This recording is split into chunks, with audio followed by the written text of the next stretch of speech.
My name is Ben. I've been playing the didgeridoo for a while, maybe 3-4 years. But I've always been interested in electronic music.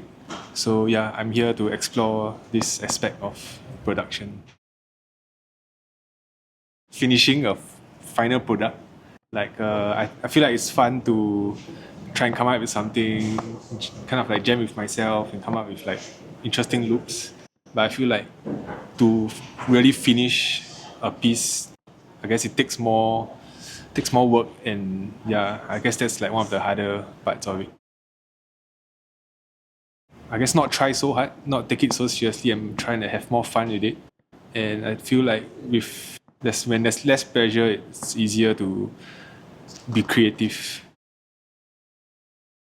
If they are interested in music production or learning more or wanting to try out this form of creation, yeah, I would recommend it.